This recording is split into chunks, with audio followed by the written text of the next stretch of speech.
This is the Big O Show. This is the Big O Show.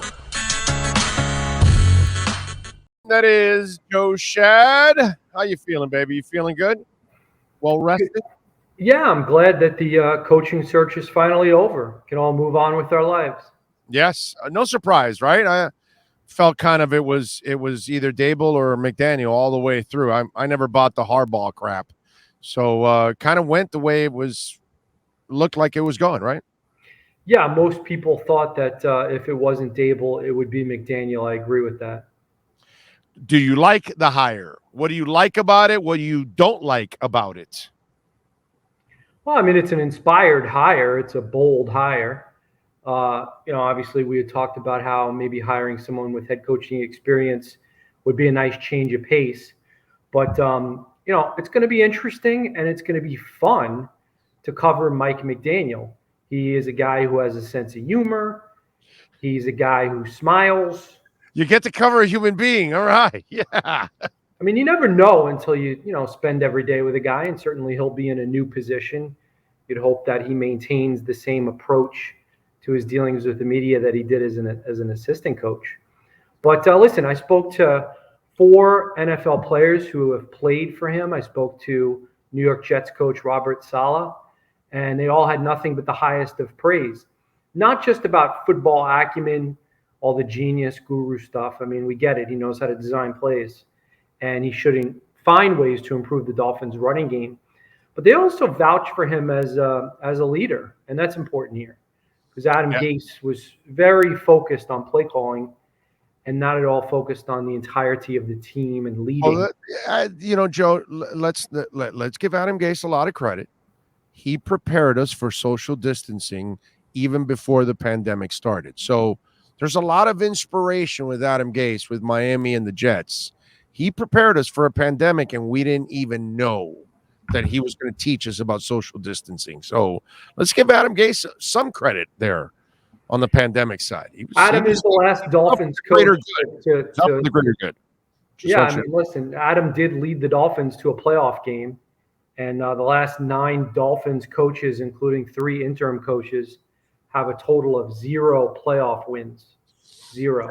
9 coaches. Don Shula, the only coach in Dolphins history with more than 2 playoff wins. This is outside of the Shula era, this has been very embarrassing. And so ownership. Well, everything Shula built was destroyed. Everything. So outside of the Shula era, but the Dolphins are banking. They went from royalty to being the Bengals of the South. I mean, the Dolphins were NFL royalty, bro, under Don Shula. Since then, completely fell out of that. No longer considered that. Not even close to. We're considered the dregs of the stinking NFL right now. Is what it is. I think it makes a lot of sense that the Dolphins went offense. That's the biggest need need to improve the woeful, boring, dreadful offense. We will see if Tua Tagovailoa can flourish under Mike McDaniel. I do think he will improve, and that the Dolphins' offensive line and running game will improve, which will help Tua. I can't say with certainty that we will know. We know you've given up. We know you've given up on Tua. Okay, it's all right. It's the all Dolphins good. have 2 first-round draft picks in 2023, and there's always the possibility they add additional draft capital just in case they have to move on. Well, they're going to add some draft capital. It'll be the name of Xavien Howard will be traded sometime in the next 60 days, I would imagine, for some draft capital. It'd be interesting to see how the deletion of Brian Flores from the formula impacts or does not impact the decision on Xavien. Do we think that Brian Flores is more likely to have fought to keep Xavien Howard in the fold? Yeah, that's what you think. How about you don't think the same? It's ironic because I don't think that you think the same thing, don't you? That he would have fought to get paid, right? Yeah, I mean, I think that Brian Flores respected Xavien Howard's talents very much. But I also wonder, how close were X and Flo. I hear they were fine, but maybe X is like not as quite as aggressive about getting his deal reworked every single year with Flo gone. Well, no, but he's going to want his money this offseason. He's going to want his money this offseason. It's going to happen. Well, they gave him more this past offseason, so yeah, something's gonna be up with that. The question now is, and I love the Vic Fangio talk. I love the fact that the young guy wants to bring in a coach that actually has head coaching experience and can help run the defense and take that burden of worry off of him. So I love that. The real question, Joe, is offensive line coach. Will he be the offensive coordinator, or will he have somebody else call plays? So I wrote in my column on the Palm Beach Post website. I wrote it in about an hour after McDaniel was officially named.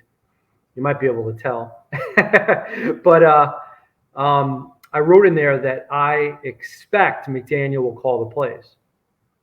Okay, so the question is now, obviously, Munchak's a name that's been thrown around with the importance of the offensive line, with his focus on the running game, which that's actually, I think, a really good thing, because I think every quarterback that has a strong running game usually can play a pretty good game week in and week out if they can run the ball, man. Their lives become so much easier. So the fact that McDaniel loves and respects the run game, I think that'll create a great foundation so Tua can have some success.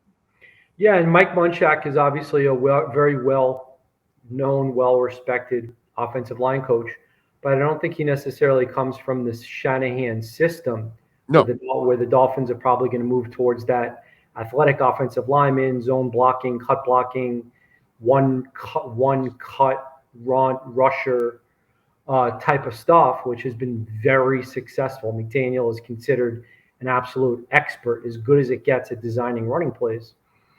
So I think maybe you see someone who's from the Shanahan system, whether it's someone who's currently an offensive line coach or an assistant offensive line coach.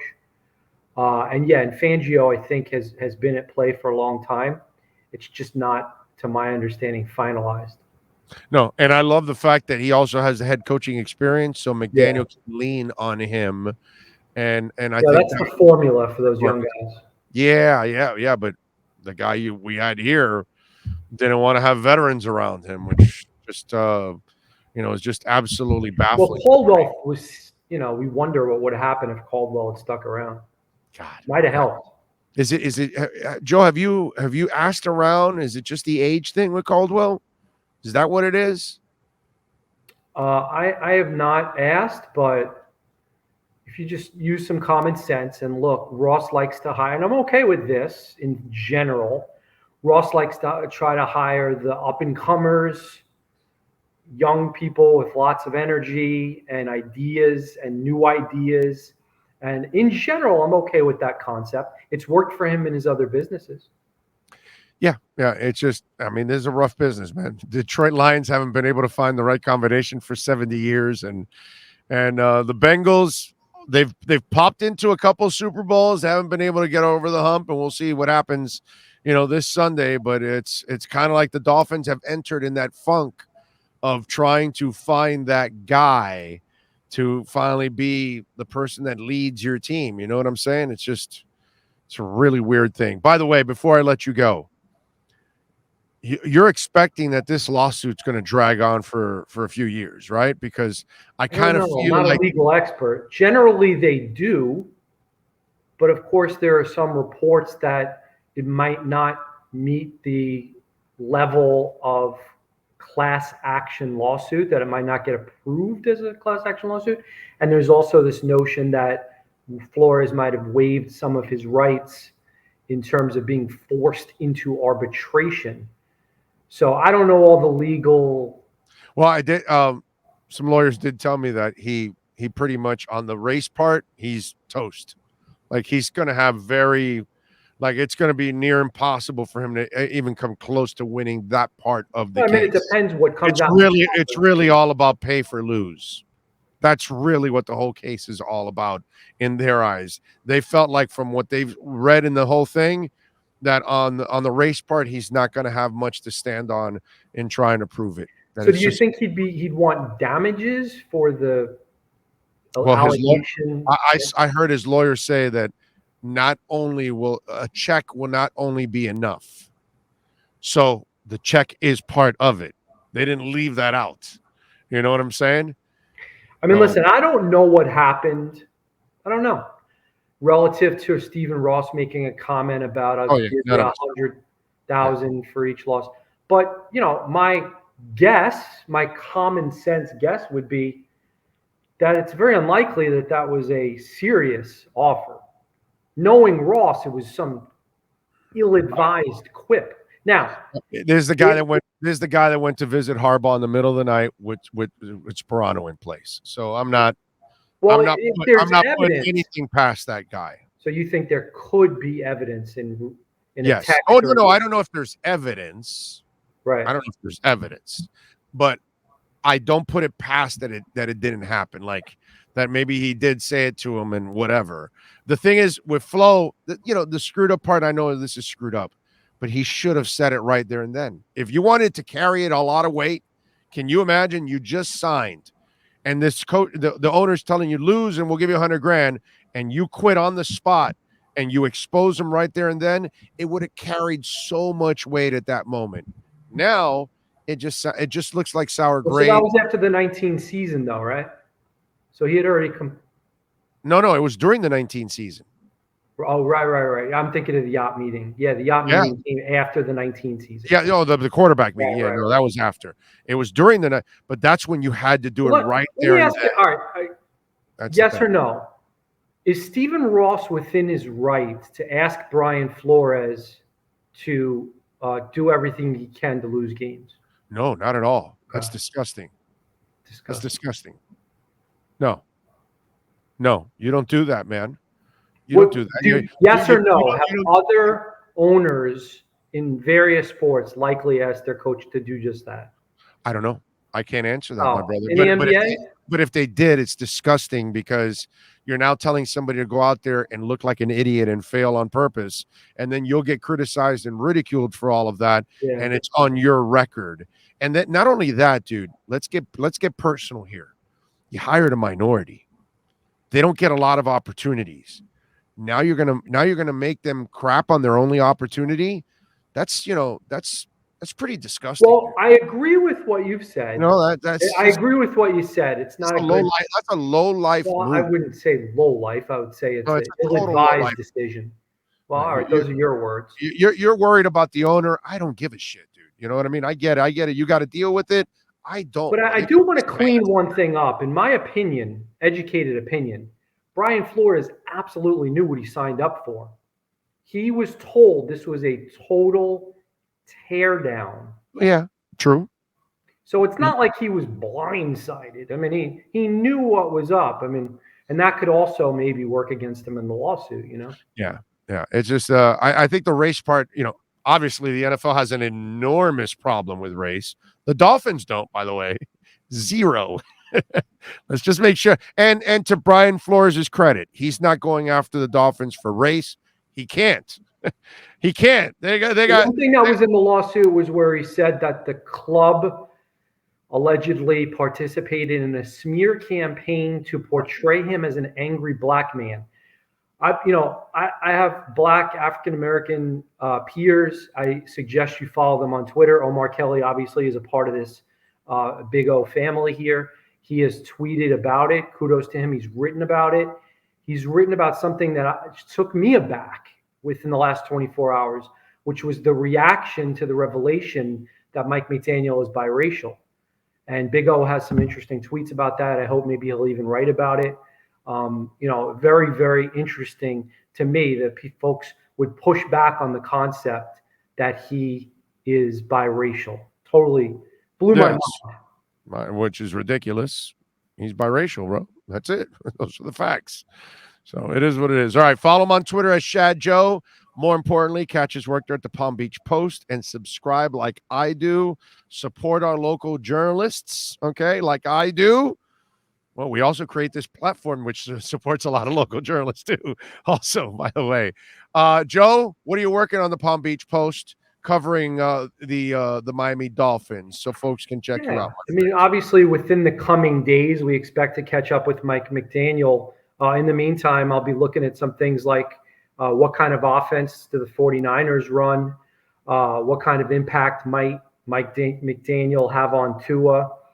And, the whole concept of play calling. Mike was not the primary play caller in San Francisco. What's the history in terms of guys who weren't play callers becoming head coaches? I know Philbin makes everyone queasy, and I'm in no way comparing Mike McDaniel to Joe Philbin, who I'm sure is a very nice man who I've never met. And by the way, just so you'll know, in a couple months when summer's here and Joe's pool's done, we're all going to Joe's house to party. Okay, Big O Nation. So there you go. Joe, they're doing we appreciate your pool invite. Thank you. They're doing the tiling this week. It's going to be like a shiny, iridescent blue. It's going to look awesome. Very nice, very nice, very good for our party. We'll bring the booze and ourselves, and we'll bring some food too. We'll bring a lechon. Sean, there's some Dolphins in my community. We can invite them over. There you go. Sean will cook the pig. He's got a cajachina and everything, so we're set to go, bro. We're set to go. All right, Joe. Good to see you, bud. You got it, baby. Be good. The great Joe Schad. We love him. With our American Dream Lending Miami Dolphins report.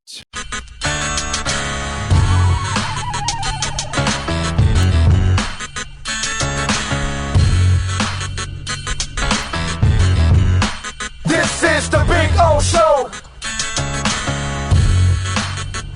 This is the Big O Show.